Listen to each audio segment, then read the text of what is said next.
Let's try that again. All right. I'm now joined by Daniel Bessner, who is an associate professor, Western Civilization, the Henry Jackson School of International Studies at the University of Washington. He's also a Quincy Institute Fellow and a contributing editor at Jacobin. Amber Lee Frost from Chapo Trap House, and also the author of lots of other stuff besides this. And of course, if I've learned anything from Twitter and in the last couple of weeks, both strong QAnon supporters. So yeah, storm is coming, guys. Yeah, no, I mean, it's a fair thing. We're just, waiting for President Trump to come out of hiding, come out of Mar-a-Lago, and transform society, heal the sick, and help the indigent. Okay, first of all, why are you looking on Twitter? We've discussed this. No reason to follow 200 losers who don't like you anyway. It's just a waste of time. Anything to feel. Yeah, which of course is part of what you say about QAnon in the article. So let's get into that, since after whatever you want to call what happened on January 6th, in the article that you and I wrote, Daniel, we had a whole thing about why we don't think it's right to call it a coup, right? Riot, insurrection, whatever. But after that, one of the things that you point out is that even though probably, if you count up the word QAnon as it's used in news coverage, you find tons of instances of nothing else. The Q shaman, was the big image that everybody remembered for the storming of the Capitol. What's that? You had a look. Yeah. Fit guy. He's always gonna get covered in America. Yeah. No, I think he. I think if he ever gets out of prison, I think he could parlay this into, into some media stuff. Like his image has been out there a lot. He looked good. It was fun. He's got a very strong brand. Very strong brand. He's the ultimate influencer, some might say. Yes. But despite all of that, right? Despite all of the coverage, of the, the Q shaman, they're like most of the descriptions in the media of the riot on the 6th sort of talked in general terms about it being, being Trump supporters in ways that don't make a lot of distinctions, between different groups within it.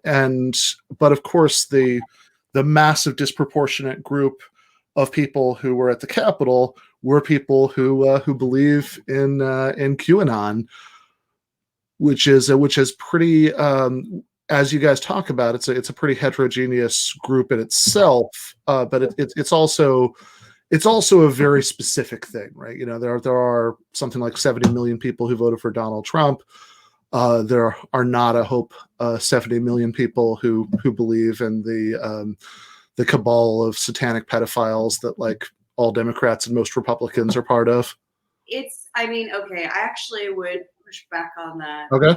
Points. One is that now I think the media has since corrected, and I'm like, oh, this is a shit ton of Q people. Initially, they did anything they possibly could to keep from getting any kind of demography of the crowds, because that's not as good television as being like mortified, I guess. And then two, they're not a specific group. You mentioned that they're heterogeneous, but they're distinct without being specific, which is it's a distinction, I guess. With a difference. Yeah, it's a distinction with a difference. We bring up this sort of variety of people who are sort of like into Q, but we didn't want to get stuck in the weeds with how many people thought favorably of QAnon, especially because initial polling is sort of vague enough to where you don't get a very good sense of it. Like, people are you approving of QAnon is sometimes the question that they ask people, or how do you feel about QAnon? And people will be like, yeah. And it's like, you don't know if they mean Epstein or lizard people or, Stop the Steal. Like it's not only is it impossible to get like a full ranging like sort of ethnography on these people, never mind like, demographic information, like the levels of faith and the areas of like adoption are also totally unclear. And also, just to build on that, I think what we were trying to get at a little bit in the article, and exactly what Amber just said, is that it's almost a sensibility, right? As opposed to a particular, like, you're not going to really have the QAnon checklist to determine whether someone QAnon, like you can with fascism, right? If they do these eight things, it's fascism. You can't really with you can't really quite do that with QAnon, because it's really more of a sensibility. Certainly, I would say a right-wing sensibility that's organized around like a lot of right-wing tropes that have dominated, that have basically ebbed and flowed in the last 2 centuries. You get some Elders of Zion in there. You get some more recent racist types of tropes. But it's really more the sort of like, the way we described it, I think, was apt, an anti-establishment but nonetheless authoritarian sensibility is really what unites a lot of these very disparate sectors of this broader Q phenomenon. Kill the elites, put Trump on the throne, kind of thing. It's very, yeah. Exactly. Which I think speaks to the limits of their imagination and the kind of delusion that goes along with it, is that they can't even imagine a world without elites. What they can only hope for is like, this figure of Donald Trump. Yeah, I mean, I thought one of the most striking comparisons in the article, you talked about Aaron Sorkin's movie, The Trial of the Chicago 7, where he puts into Abby Hoffman's mouth some line like, I think the institutions of this country are great right now. They just happen to be populated by terrible people, which of course isn't something Hoffman would say, but it's a very pure distillation of Sorkin-esque liberalism. And in weird way, as you point out, this is also what what the Q crowd broadly believes. The ideology is so strong that like it still thrives among a population of people who have essentially been living through a kind of mass psychotic break, like a mass break with reality. Like the ideology of America is good, and America functions well when under the proper operator. That is so intense in America that people who believe like in lizard people and that Sandy Hook was fake still believe it. It's like to me, I understand it as an extension of Fisher's capitalist realism, whatever you want to call it. There's an American realism, there's a constitutional realism, whatever it may be. They can't even imagine another structure, which I think it's part of that lack of imagination, which has a million different causes that sort of force this sincere derangement of the particular form that the break took. And it's just not surprising that QAnon has really exploded during COVID, right? This extreme situation, which almost begs for a structural solution. People who can't abide that for whatever reason have embraced this series of conspiracy theories. Well, plus, just on a much more mundane level, so many people are spending so much time alone with the internet. Yeah. We were trolling the boards, not trolling in the, fucking with people, which is also why we didn't put links to any of these groups on here. I didn't want anyone to mess with these people, but looking at the boards of people who were ex-QAnon and who had lost family to QAnon. I mean, like, it's a really extended kind of world. Like I saw a lot of people say, I had never heard of QAnon until the lockdown. Mm-hmm. Like, oh, well, that's a perfect storm, clearly. Right, because you could also think about it, like, what is the opposition to QAnon offering? Joe Biden's offering return to normalcy, right? And so if the normal wasn't that good, or if you had problems with the normal, where are you going to go? Mm-hmm. And I think that, there's obviously, as time goes on, we'll be able to look at these things with clearer eyes, but I think that's one of the major reasons that QAnon has exploded. You have this extreme situation and really nowhere with these energies to go. Yeah, so I like your point about American realism, because this is a distinction that I think oftentimes people aren't tracking, and I get why not, because if you look at something like what happened on January 6th, it's so dramatic in the kind of basic optics of it, and it feels like such a natural fit with a narrative that a lot of people had about Trumpism in general, maybe. that it's, I mean, look, if you're the same way that if you're, if you're an anarchist who thinks that like, we're the way that we're going to get, better system is like street level insurrection. You saw the police station burning down in Minneapolis. You thought, hey, look, right, it's happening. Yeah. And It's been happening since 1968. It's yeah. It's a particular dramatic instance. Started the Chaz too, especially as someone who's from Seattle. There were a lot of, I think, fantasies about what the Chaz represented. Regardless of whether you think of it, I just don't think it represented a foundation for a break with actually existing America. Yeah, I mean, presumably not, right? Like there wasn't going to be like I mean, there was no scenario into which there was going to be a long-term Chaz with like the, like even just basic like water, sewer, electric stuff. That wasn't going to happen. Right. But literally, though, I this reminded me of Occupy, and when I heard the audio of the guy, whatever, this strange provocateur person who had the really disturbing video of Ashley Babbitt getting shot, like they were saying, this is happening, and I'm like, these are exactly the words I heard on Occupy, like the first march out of Zuccotti, like the whole "it's all happening" thing. Like this is exactly the same kind of like triumphalism. We're on the cusp. It is, it's the same kind of insane confidence of spirit that's like this time it's happening, and like obviously totally different visions of what they want to happen and visions for the world. But it's like, Americans are really fucking easily convinced that it's all happening every time. They get us every time. The Lucy with the football. Right. Well, I think raises a lot of interesting questions, but the one that jumps immediately to mind is like, why don't we just appreciate the sheer power of the American security state, which is puts down these things basically when it decides to, without exaggeration. If it decides to go after you, you're not going to come out well from that equation. And so it's interesting that that's a delusion that sort of permeates the United States, which that you can have either in a way that you'd welcome, like the sort of reading insurrectionary fantasies into Chaz or the Minneapolis police station as if these were real threats to the American state, or in a apocalyptic doomer sort of way, like thinking that what happened on January 6th was like a potential fascist coup that was going to end democracy or something like that.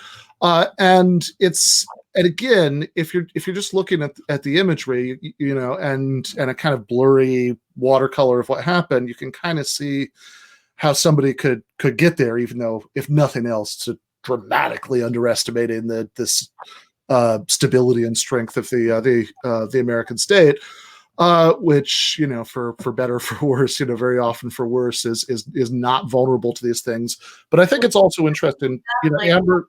QAnon people seem to think the left seems to think that everyone's just going to be so moved by whatever public gesture we do that they're going to they're like, oh look, they really care about this, we should probably stop police violence, or we should probably forgive student debt or whatever. Right. Like Q thinks like, oh, actually they're on our side, like the security service are secretly on our side, we get it. It's a lot of like sort of like augury and the kind of delusion that whatever Freud said, there's little difference between the schizophrenic and the philosopher, both read a conspiracy into the text. Like the idea that leftists sort of know that we're against people, but we think that like if we're inspiring enough that our will alter the world. Right. And Q, the complete opposite. They're like, oh no, they're low key. They're gonna any minute now that come out and be like, I too support you. So it's like, yeah, which I mean, in a way, it's almost like the early years of the Obama administration, the widespread belief that Obama was playing 9-dimensional chess, and and really, he wanted everything that the left wanted. He was just being like very savvy and subtle, and he wasn't going to show his hand. It's kind of the same thing for Trump. But what the actual vision is, and this is one important distinction, like one of even the relatively saner comparisons I've seen, as far from people who see, the sort of specter of fascism in this, is obviously not to something like, the March on Rome or whatever, those things worked, but to 1934 in France, when there were, fascist, mobs who were, sacking, government buildings in similar ways. But if you look at the ideology of those forces back then, like they actually had like what they called anti-parliamentary leagues. Like they were very explicit, like democracy bad, we don't like it. And in this case, there is no vision of anything except the basic American system. There might be a vision of murdering a lot of the people in it because you think they're satanic pedophiles. But certainly not changing any of the actual institutions. That would just be unimaginable. Right, which is that American realist aspect that I talk about, because I think this country has obviously a very imperfect democracy, but its institutions have lasted in a relatively coherent fashion for a long time, which just wasn't true about post-World War I Italy or especially post-World War I Germany, which goes from being a monarchy to a democracy in a year. And so that's just a fundamentally different thing. Right. Which, as you know, I've always said blah, blah, blah. But I think that it's interesting when you're examining this movement, particularly how to respond to that, to really take it seriously. And I think that's what our piece was trying to do, which was to take the QAnon people on their own terms and see, like, what are they actually saying beyond the things that we could just, put in the box of Fantasia, because I don't think you need to get into the details about, like, what do they think about the satanic pedophiles. It really gets into eschatology. It's a Bible code. They have people like really tracking everything Q wrote, but like what are they actually saying in terms of like a programmatic statement? And it's pretty status quo, ironically. They're not suggesting new forms of governance. They're not suggesting new institutions. They're not suggesting a new constitution. They're not suggesting get rid of the Senate. It's very much within this American paradigmatic democratic frame, which is very interesting and a little bit unusual in terms of millenarian movements. And sad and depressing and tragic. Yeah. So, and I think one of the things that's particularly depressing and tragic about it is some of, without reducing everything to this, there are obviously like real, there is real suffering, in a larger sense that's channeled into this. Like one of the things that you mentioned in the article is that one of the most common Q beliefs was that Donald Trump was going to forgive everybody's medical debt.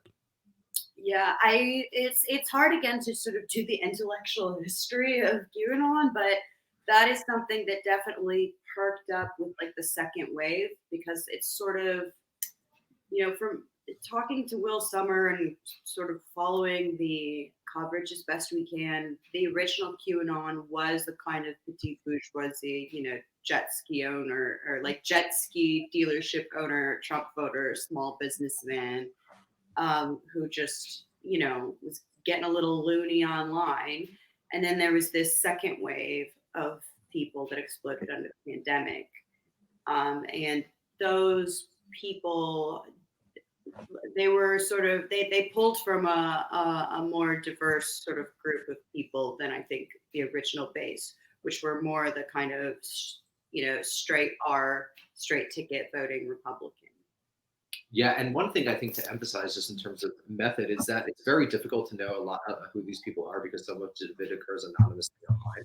Yeah, they don't have like I hate writing stuff like this because it's like I prefer to deal with hard numbers and data. But even insofar as like the polling they had, where it's like, how do you feel about Q? Like I didn't like the numbers they used. I thought the question itself was very sort of leading. And then as for the actual demography, like it's not like they have membership rolls and like polls internally. So you have to like look at a whole bunch of stuff and then make the very best generalization you can. And that's the other problem with writing about the capitals, that we don't know if those people are even broadly indicative of QAnon, which has a ton of people, which is very disturbing. And then of the people who left QAnon, We don't know if those people are necessarily representative of the people who stormed the Capitol, or there's something, or there are factors about them that make them sort of exceptional in terms of QAnon. This is like the best we can do with the people sort of coming out of this. And sort of just to really quickly add on to that, I think you're actually seeing now with people drawing very broad conclusions from the people who were arrested, making like capital I, this is how it is. And I think that's not necessarily the best way to do about it. I think you might actually get misleading conclusions. Yeah, I think not only would you get misleading conclusions, you would maybe misidentify the primary kind of right-wing subculture that these people belong to, which I think I've still always been more concerned about, like the militia movement, even though it's like diminished greatly since the 90s. I mean, we just have so many guns out there. So, I mean, I think there might have been a lot of people. Well, I don't need to say I think this. I just find it totally plausible that there are a lot of people there who are like, yeah, I'm into Q, but also have like a 20-year history of being a militia. Right. And that is probably a more foundational thing. But I don't know how to, like, there's no way to look that stuff up. It's incredibly difficult to parse. Yeah. And some of those poll questions, how do you feel about Q? Like I always wonder about that, you know, it's because I think there are similar problems, like in general, when you have poll questions that are, Right. what do you think about some conspiracy theory that you see as like broadly aligned with your political tribe, right? So, you know, I mean, even like, I mean, halfway sane compared to Q, if only by that comparison, but like even like 9/11 trutherism, you know, during the Bush years, there were polls showing that, you know, some like crazy high percentage of people who identified as Democrats, you know, believed that. And I think my guess would be in the overwhelming majority of cases, they didn't really, you know, like they have like, Right. you know, like somebody calls you on the phone and says, hey, here's literally anything bad about George W. Bush. What do you think? There's that, and then, you know, I think the first exposure that a lot of people had to QAnon is sort of Pizzagate, and to the degree to which, like, there is a pedophile cabal. So I think there's probably a lot of stuff where people just sort of passively are like they're like, Q, yeah, at Jeffrey Epstein. Yeah. That guy like took girls' passports and trafficked them. And died in prison. Yeah. I mean, like the Epstein cases, I think we're going to look back on an enormous inflection points in this movement's history. And just I mean, a really strange one though, right? Because like, because there was this international cabal of wealthy and well politically connected pedophiles, but also Donald Trump was part of it. Right. Yeah. And it's so is Bill Clinton. Yeah. Bipartisan. Yeah, I mean, and that's real. And just to build on briefly with what Ben was saying, I think this also highlights the sort of general thing about conspiracy and modernity. I mean, if you look back for the last 2 centuries, conspiracy theory has been a foundational way by which people understand how large structural forces beyond their control, you know, people who don't have the permanent science of historical materialism, right? This is how they make sense of large structures beyond their control. And that's true across the political spectrum, is that conspiracy provides a sense of direction in a world that is accurately described as individuals being impacted by like large historical forces through which they have about which they have no say. And particularly in this country, you know, about which they have no say in very basic democratic decision making. This is not a particularly democratic country. So all of these things, I think, foster the type of alienation that leads to people believing 9/11 truthers or whatever, and then QAnon and et cetera. And conspiracy theories like lend themselves to cultism more naturally. I mean, everything from like, you know, whatever. You can go back to like uncloistered nuns during the Reformation talking about how the Pope fucked, you know, whatever. Well, let's be honest, he probably did. Yeah. Once again, there has frequently been a pedophile cabal. But it's like, you know, this stuff conspiratorial thinking lends itself to cultism because you then have to, by focusing on the conspiracy, you then have to, you know, form like a social world around this new reality. And America is America was started by cultists. We are a cult country. It's the only thing we manufacture domestically anymore.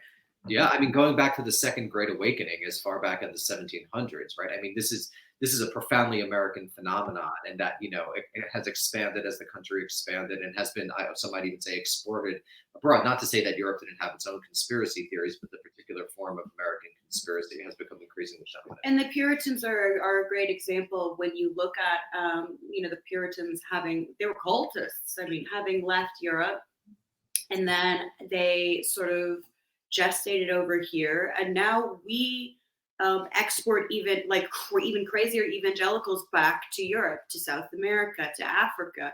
Like, we're really good at it. And also, if you want to hear a real galaxy brain take, is that like a lot of these things, I think that the pure dominance of American imperialism has informed things like Wahhabism. Like Wahhabism is very influenced by evangelical Christianity, right? So you see the exportation of this peculiar American form of sort of radical conspiracy or radical ideology, just the sheer dominance, the material economic dominance of the United States, exported throughout the world. Really interesting. Accelerationism, apocalyptic, like eschatology. Like, we have to, like, the world is filthy. We have to get rid of it and start all over, whether that's a caliphate or the end times. And also aesthetic is the difference. Exactly. I mean, and that's really in my take, one of the foundational regions. The United States has like 750 military bases, and China has 4. Right. One of the countries is founded in this sort of eschatological, we will make the world anew, city upon a hill, in a way that the others wasn't. And another galaxy brain take, I think that Americans have often imposed this idea on their enemies. Like when George Kennan's writing about Russia, and he claims that Marxism, Leninism has like this global eschatology. I mean, you could find aspects of that for certain, but I think he's really imposing this American universalistic belief onto another culture. And so it's very foundational to what it means to be an American. And certainly assuming the fervor, as if like Soviets like walked around every day thinking like, praise be to Stalin, praise be to Stalin, praise be to Stalin, when really it was like a passive part. I mean, the shift in like your relationship to the state, like, moved throughout like the Stalin years and then after whatever, but like it's a lot of projection. Like it's like they're worshipful of this, and it's like, I think that that might be a you problem. I think it is a you problem, especially in the United States. That's what John Foster Dulles thinks. That's not necessarily what Molotov is going around thinking. So it's very interesting, this sort of exportation of the American cult of conspiracy. Yeah, I mean, probably not especially Molotov, because he was really into, but yes, whomever. I truly agree. Yeah, Molotov wasn't a believer, actually. Yeah. Yeah, sort of. Although my understanding is that he was actually like during the like post-Stalin, maneuvering, that he was actually willing to like cut a deal with the Americans if he'd been the one to. I think a lot of them were. I mean, my whole theory about the mid-50s is that you could have ended the Cold War, and it was just actually American sort of universalism that prevented it. I think after Stalin dies in March '53, I think between then and the secret speech, there's a real chance to sort of end the Cold War. And one of the reasons it doesn't, I wrote an essay about this that hasn't been published, is because Americans are so eschatological in their thinking and so sort of like focused on their thinking and millenarian in a way that I don't think the Soviet documents show that the Soviets were. I don't think the Soviets were in the same way. Yeah, right. I mean, clearly not the Soviet leadership, because we just know that that's not what they. I mean, there were any number of instances of them making like really steely-eyed, like realpolitik, decisions about, things like, Greece and, wherever to, it's like, okay, what's the priority here? Like firming up our position against imperialist encirclement rather than just wildly spreading revolution everywhere that, that we can possibly spread it. Right. So going back to QAnon, I guess one, you're talking about the way that it's anti-elite, but still authoritarian, right? So which almost seems like to, actually to stick with coherent collection of ideas. Yeah, right. So we're not gonna look for we're not going to try to distill anything coherent here, but a rational worldview out of people who are by definition irrational is like trying to, read the novel in alphabet soup. right. Fair enough. But in some ways, sticking with Russia, it's almost like this sort of like old style, like Russian peasant belief that if only the Tsar knew what the like evil boyars, were doing in his name, then he would put a stop to it. Right. Except that the Tsar in this case is this, mentally ill real estate magnate, on his way out of office. Much like Gazar. Yeah, I mean, I think they're royalists essentially, and again, it like sort of speaks to the limit of the imagination. I think it speaks to like the inability to construct an idea of elites beyond how they are defined by like the parties as well. It speaks to a non-materialist sort of understanding of elite. It's not good. It's troubling. I'll go as far as that. I'm troubled by QAnon. And this is something, again, going back to the beginning of the Republic, right? You have this both anti-revolutionary plus pro-revolutionary sentiment. I think it's one of the defining tensions of what it means to be an American. The country founded in the first anti-colonial revolution becomes the greatest empire in global history, right? There's a fundamental tension. And this is what things like Shays Rebellion were responding to. I mean, like very early on in the Republic's history, I think become endemic to the United States. And like the people who were in the Shays Rebellion, they believed in America, just like QAnon believes in America. Right. This is what's so interesting about studying this movement. And it's unfortunate that it just doesn't seem like a major focus of like trying to get what these people actually are. It doesn't seem to major mainstream focus, at least. So that's how I put it. Yeah, so actually, there was a question from a patron. Antonio wanted to. So there were 3 questions, but I think they're all sort of circling around the same thing. So one was, what, if any, was QAnon's actual goal? 2 is, given that it was started to support a man who was already in power, how was QAnon able to hold its coalition together so well?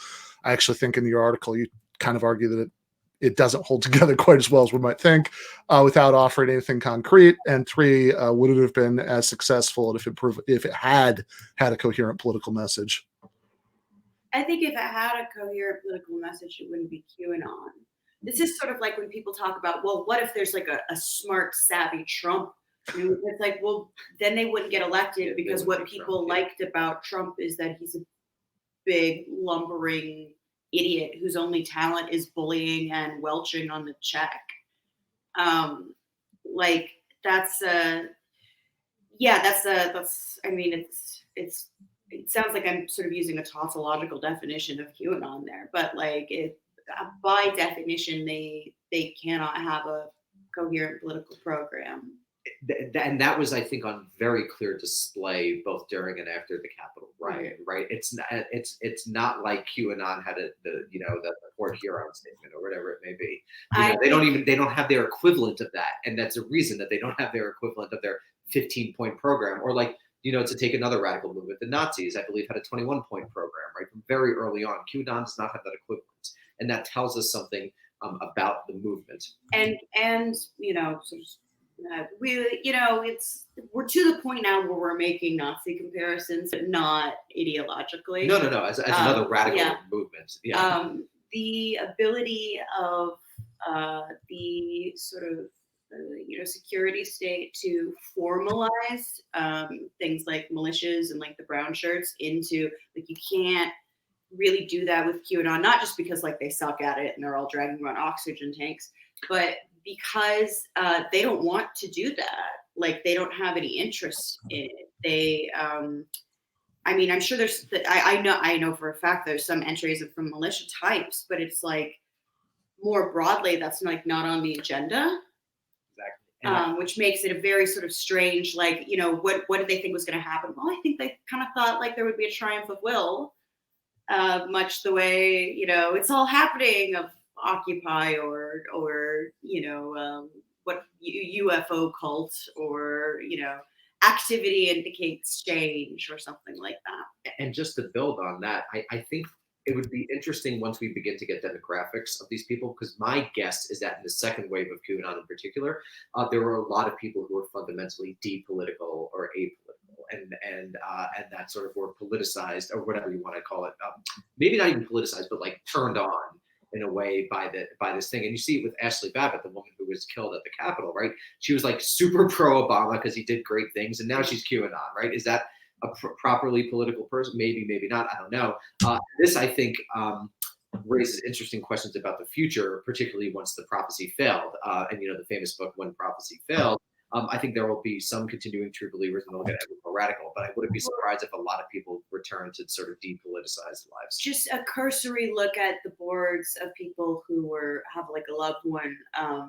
It's, first of all, it is bleak. There is a lot of like gnashing of teeth. So, initially there are people who are doubling down. Obviously, there always are. They're like, oh no, we forgot to carry the one. The Messiah is coming this day instead. But there are people who, are not so deep into it that they are still able to be disappointed. And they are very upset and, just judging by the sort of initial readings I've been doing of the people who are dealing with them, their children, their spouses, their siblings, their friends, they're just furious and they have all this rage, and they don't know what to do with it. And it's like, first of all, like, I think people are like, oh, we need to argue with them to make them believe something. And like, Right. I know the title of the show, but that works with sane people. That doesn't work with people. No, I mean, I'm with you. I think I think that you have to pick your battles, and this is and probably trying to use reasoning to convince people who think that that like maybe Hillary Clinton is really a Hillary Clinton hologram because she was already secretly executed for her involvement in Satanism and pedophilia is probably going to be a losing proposition. And this is actually an interesting thing about sort of the insane person for trying it. Like, yeah, there does tend to be a fundamental, I've noticed, misunderstanding of what mental illness is when it's online, which I think is a really interesting and recent phenomenon. Like, for example, there will be, we'll say people fixated online on, like, say, like Jacobin or something, or like various like writers, and they'll be really, really fixated, and you'll see people respond to them. Or I even used to get messages where it's like, a crazy person is saying, Danny's CIA or my dad's a millionaire or something like that, and they're like, they're crazy, and I'm like, yeah, they're crazy. Why are you antagonizing? Right, they're like ill. This is an ill, like if this person was frothing like this on a subway platform, you would know that like the kindest thing you could do is not exacerbate like their agitation by being like, what the fuck are you talking? Like, you wouldn't do that to someone if you saw them frothing. But there's something that goes on online where people look at people who have clearly had like a break with reality, like to the point where, I think the definition of, I think the Freud definition of mental health being like, can you work, can you fuck, can you navigate things socially is the best way to do it. People who are way past that, and the approach to them is like, stop thinking that. It's like, what are you doing? Like, this is not going to work. Like, you're calling them crazy, but I don't think you believe yourself. Right.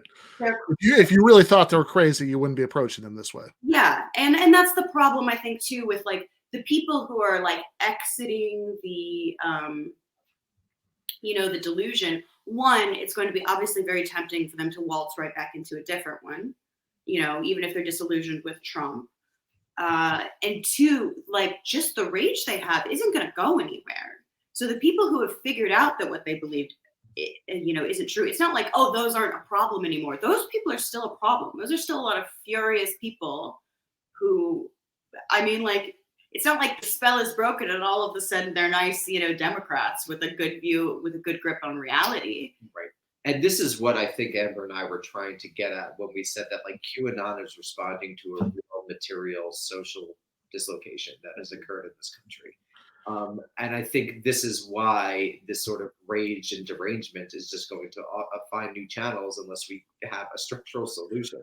Not to say that they're not animated by white supremacy, racism, and anti-Semitism. I mean, those very obviously form core components of the QAnon mythology, but I don't know if QAnon has a core. Yeah, I will say that. Sure, there are elements. Okay, but there's at least lots of, within the stew of various things that various people in QAnon believe, there are big chunks of all these things that you're talking about. It's kind of post-structural. In a way, well, yeah. I mean, we're all in the same age. It's just the a whole postmodern bunch politics. of shit. Yeah, it's all we were talking about. We didn't get to really include this, but it's all symbolic. It's like purely like literal symbol. It's a reflection. That's why it's such a semiotic cult. And this is why I think it's a reflection of this like actually existing anti-democratic world in which they live. Right? There's no. I'm just going to use the language of health, even though I don't love. There's no healthy way to sort of channel these energies or these discontents in a society that is as anti-democratic just structurally as our own. I'm not just talking about the Senate, but like the way governance happens in this country, people do not affect things in a real way. And so I think a lot of those anti-democratic energies, which have been stewing for decades, I'd say since the 40s at least, are getting channeled in weird ways, whether it's the eschatology of Obama, or QAnon, which are not, I'm not saying they're the same, but you see these sorts of millenarian hopes placed in individual charismatic figures for a reason.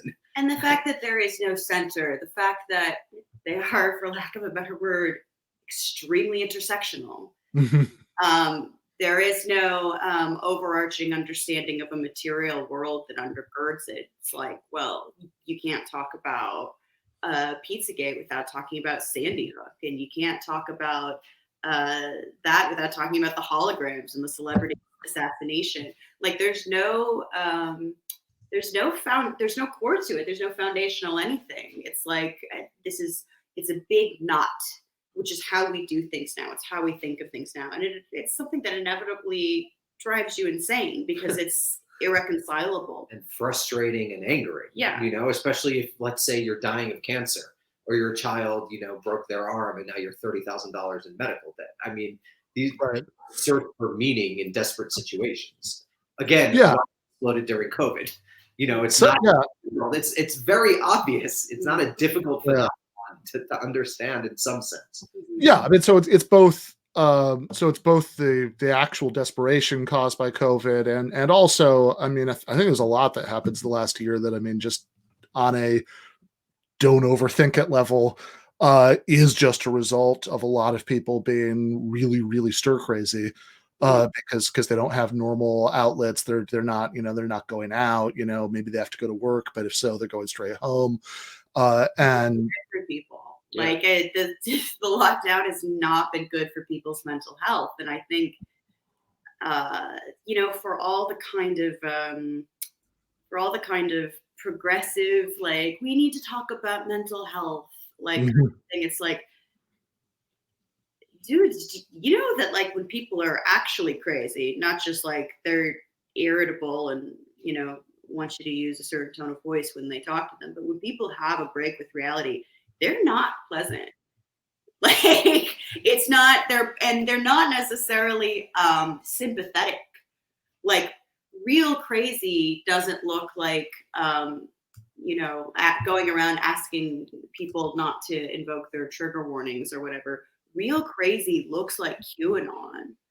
It's fucking annoying. And it's like your concept of reality is deranged, and it's very frustrating.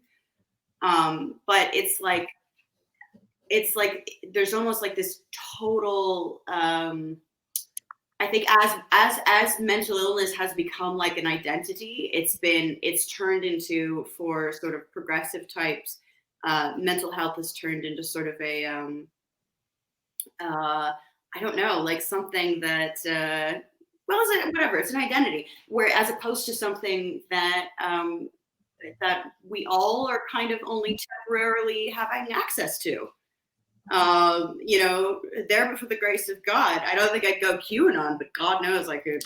And just to build on that, I think that if we're trying to do some analysis, I think that's what like mainstream liberal media found so offensive and disturbing about QAnon. And like, I know probably people on this pod don't love him, but this was one of Michel Foucault's biggest points, right? Like, what is the asylum but a way to sort of get these threats to the social order contained?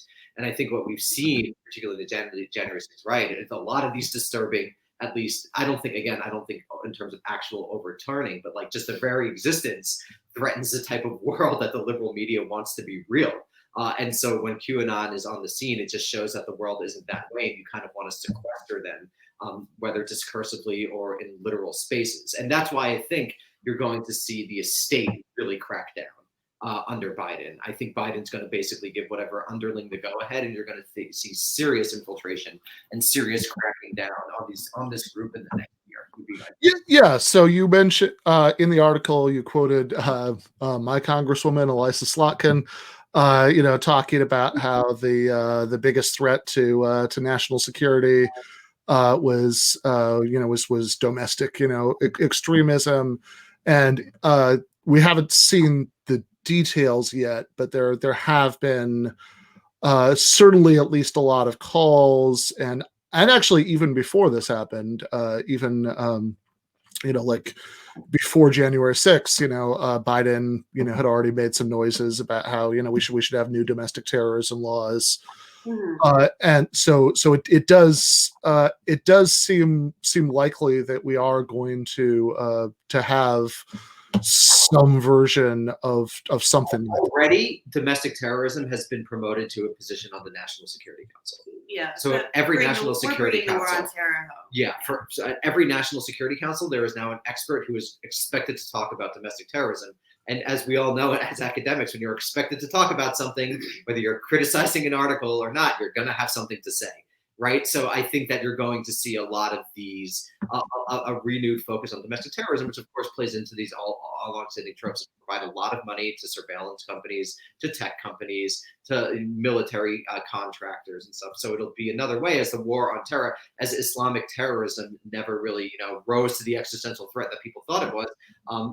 The sort of focus on domestic terrorism coupled with the new Cold War with China is going to be a way to refilter dollars throughout the long-standing networks. It's not just either that it's lucrative and that it's, making funny for the baddies. Like it really does.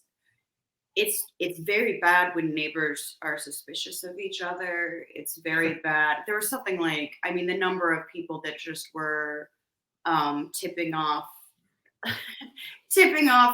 security services to their family members and friends who were QAnon, and they think they're doing the right thing. Like in their mind, no thanks to the liberals, they're fighting fascism, when they might just be like putting some 17-year-old, showing like low-level schizophrenic break on some list. It's very, very bad for social cohesion when the only way we engage with a kind of like mass hysteria is by like locking these people up.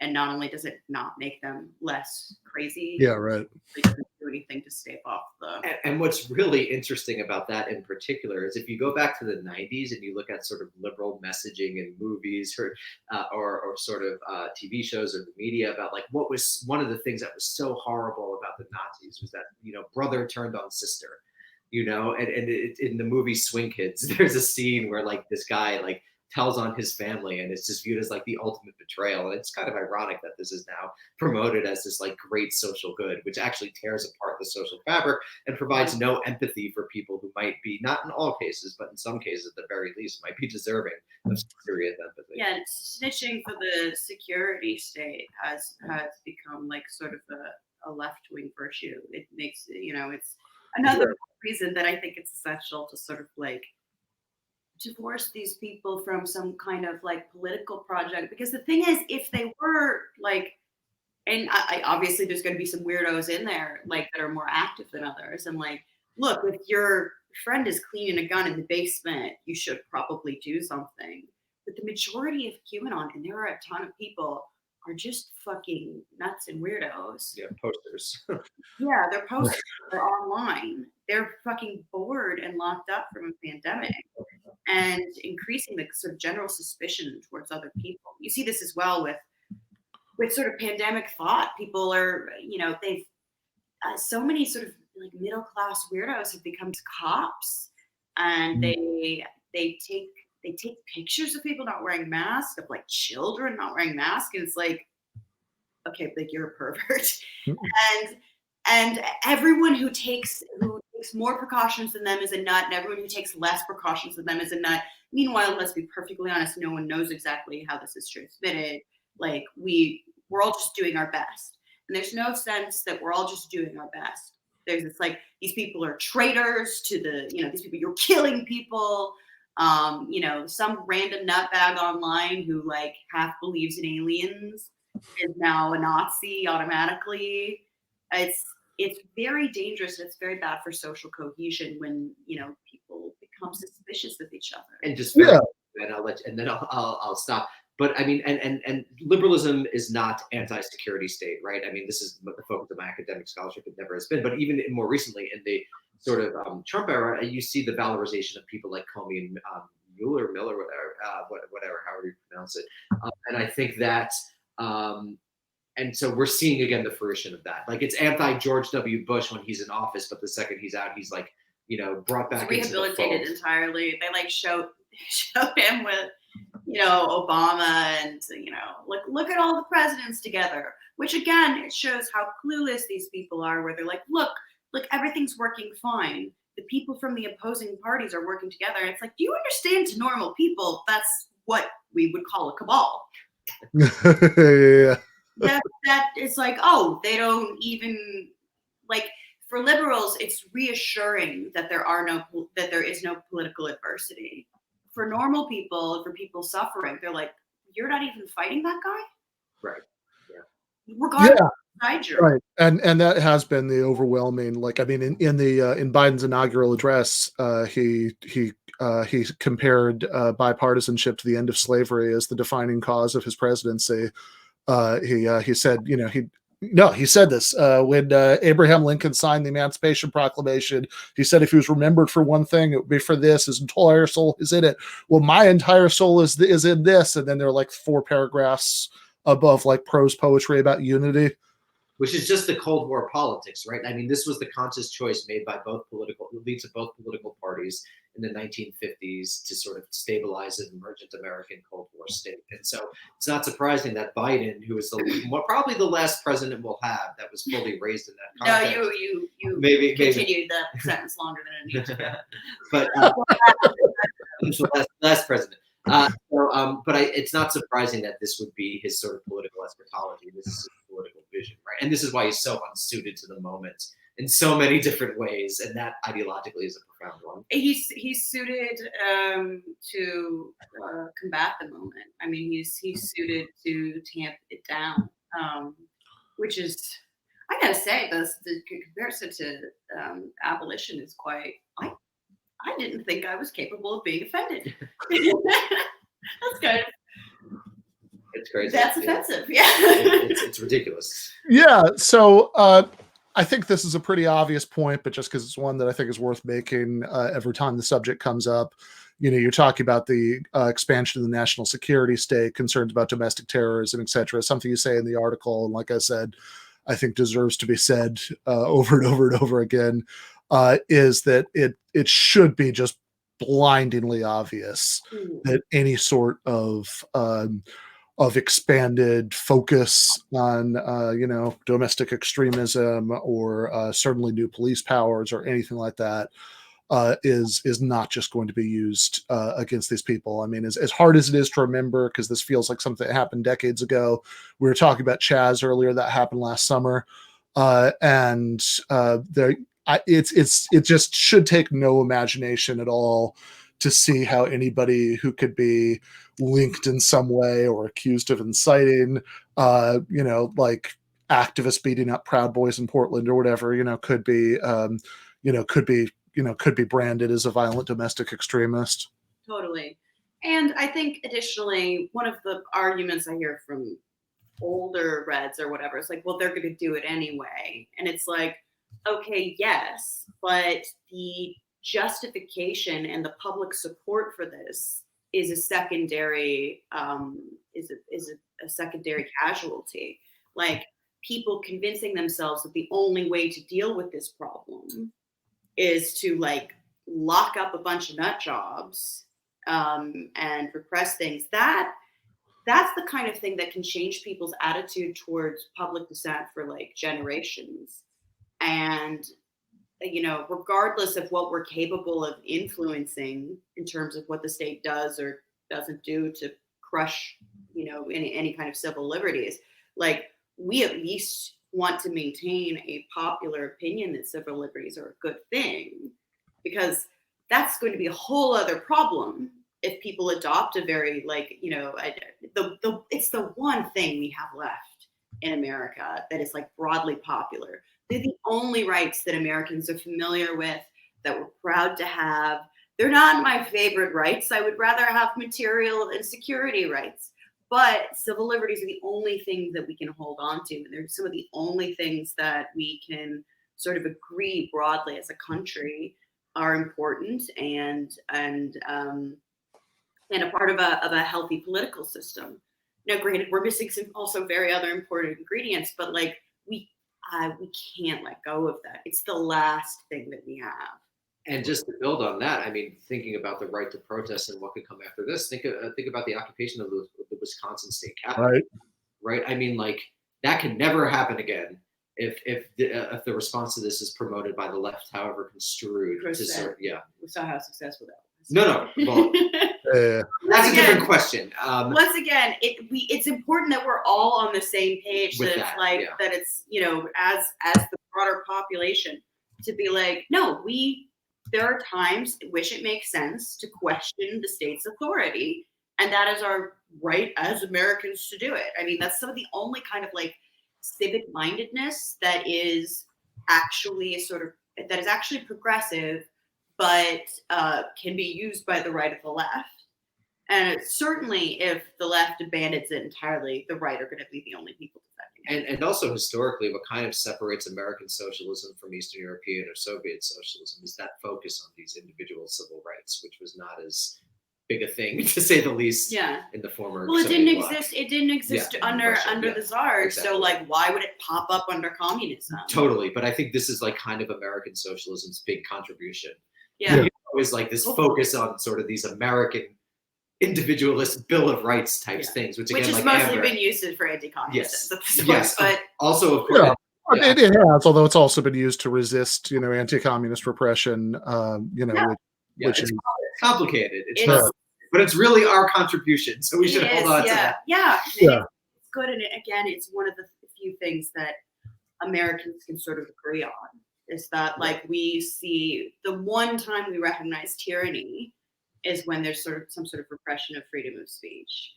And I see that sort of like drifting out, and it's like, no, you guys, we don't agree on much. We have to have some kind of basis of rights to start with if we're going to have a project. And the only thing that most Americans can even grasp at are civil liberties. And this, I mean, not that we necessarily want to get into it, but it's because a whole other thing. But with Trump banning, Twitter banning Trump, which like, and Bhaskar has been posting about like all these left-wing things that are now being deplatformed. Mm-hmm. No, I mean, look, the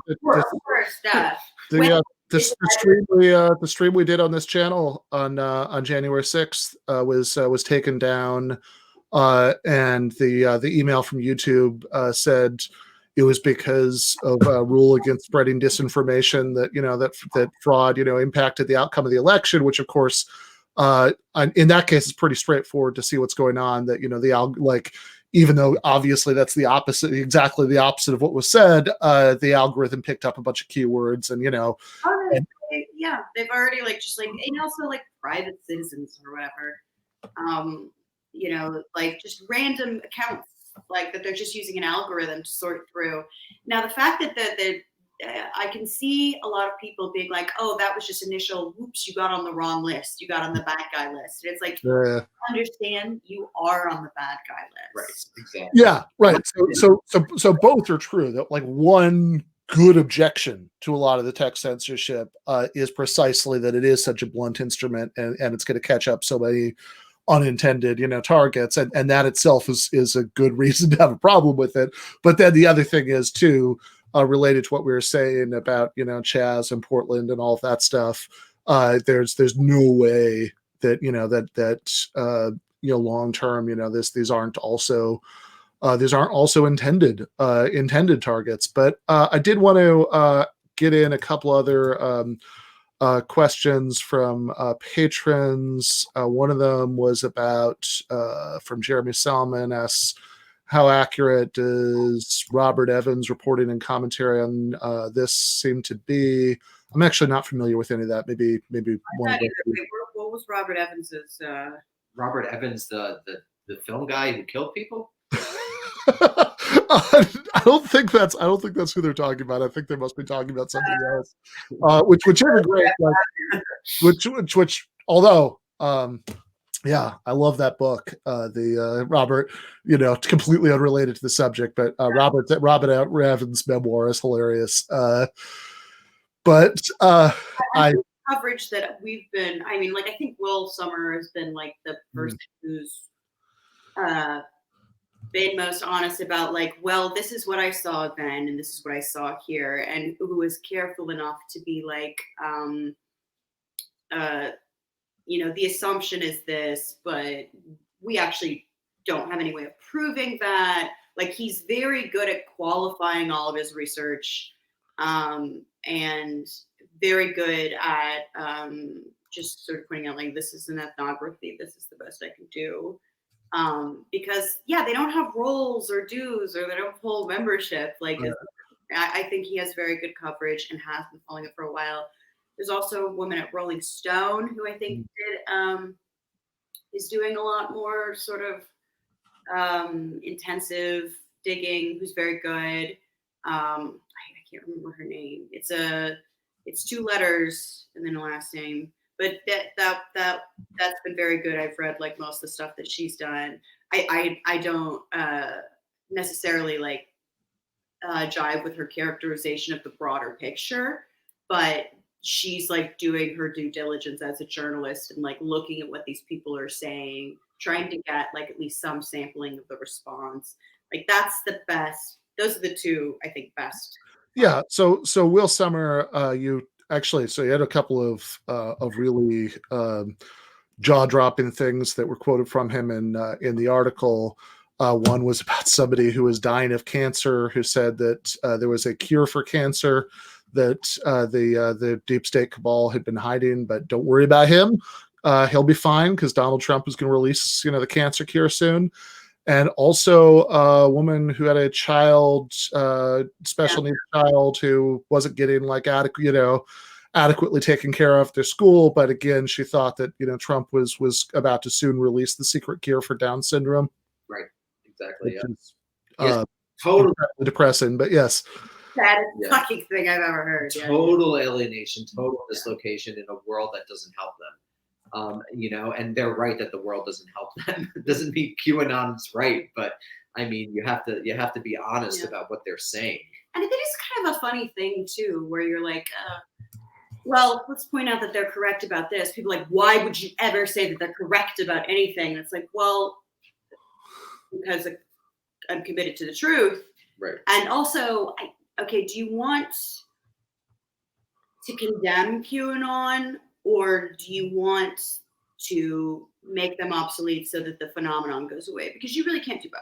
Yeah. So, I mean, a lot of people do want to condemn them because this is just a larger thing about American politics that QAnon actually, funnily enough, is one of the most obvious examples of, which is that everybody primarily wants out of politics right now is to punish the bad people, to get to get Robert Mueller to perp walk Donald Trump across the White House lawn because of Russia, to, have all of the deep state pedophiles be executed, whatever it is, right? It's about getting the mods to come in and stop the bad people.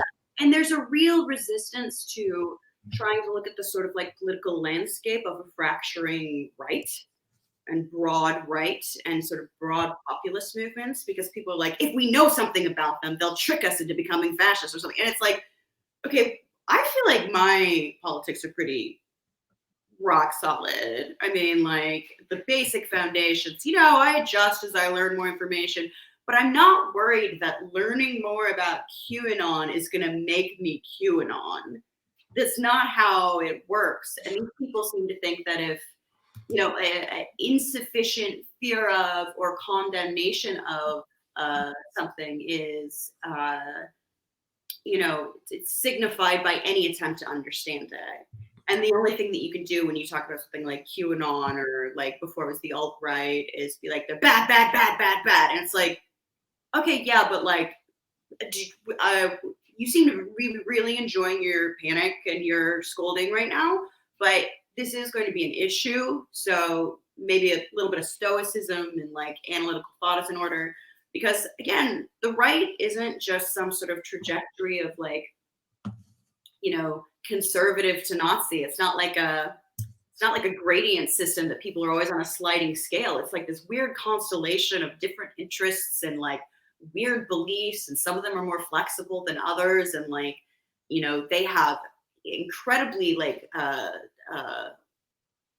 furious sectarian divisions among them, which we should know as left-wingers to Right. Old school spy shit is like is knowing what these people are arguing about and like needling that. We're incredibly susceptible to it ourselves. I mean, God knows it doesn't take anything to start a COINTELPRO witch hunt among leftists.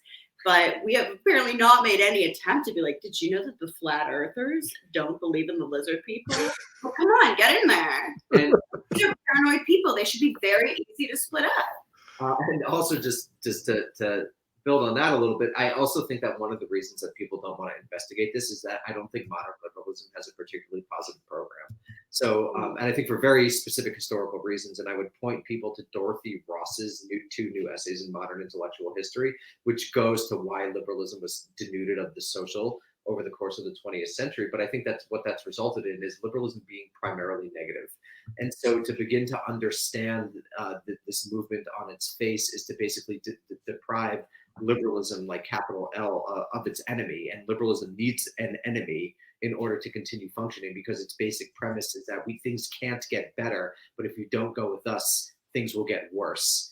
And so I think that's really crucial to understanding the general reticence to analyze QAnon and the fury with people who make an attempt to. Yeah, a lot of it is literally like, why are you so angry that I'm looking into this? Like, it's very weird, the animosity with which we're like, oh, well, let's take a closer look at this giant and growing social phenomenon. Very important, obviously. Yeah. And we're like, no, you just have to scream that it's bad. It's like, I have better things to do. Yeah. Also, of course, if you read the article, throughout the article, you constantly refer to it as a cult. You talk about, use language of like deprogramming, people from it. This is not generally how people talk about things that they're simply that they like and think are good and want more of. But I did. So there were like a couple other questions, but they're basically asking the same thing. So, one of them from Matthew is, why is the discontent and mistrust in institutions found in QAnon not find a home in the left? And the other one of Tyler was, what are the possible avenues for inducing real class consciousness in the minds of QAnoners, MAGA people, and the general, et cetera? It goes on like that.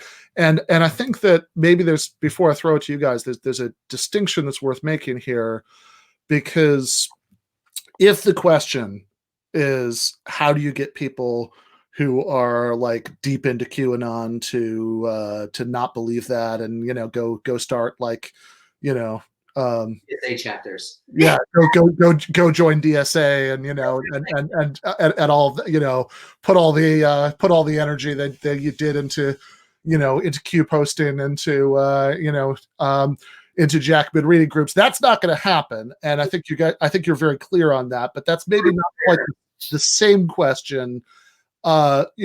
Obviously, anybody who believes this, trying to, individuals do find their way out. You talked about these message boards, but it's going to be a very difficult, like once you've accepted the lizard people, it's going to be a very difficult thing emotionally to disentangle yourself from that and admit that was insane. But that's maybe a slightly different question from how do we have overall soil that's much less receptive to people gravitated towards this in the first place. So I think some of it is that, first of all, there's no incentive to sanity right now. The idea of trying to find an absolute truth rather than find like a quick truth. What's the incentive to actually know what's going on? Because like QAnon provides a libidinal outlet, and that's all that anyone can ever like imagine. That's the most we can hope for right now. Like we have such a limited imagination. I don't know that I will say like there are quite a few people who said they were like liberal or progressive before QAnon. It's very easy to find people who voted for Bernie Sanders. I think on these boards, it's much easier to find people who didn't vote at all. And then kind of like they're broad Republicans. I think that's more the Facebook side of QAnon because they're older. Yeah, old people.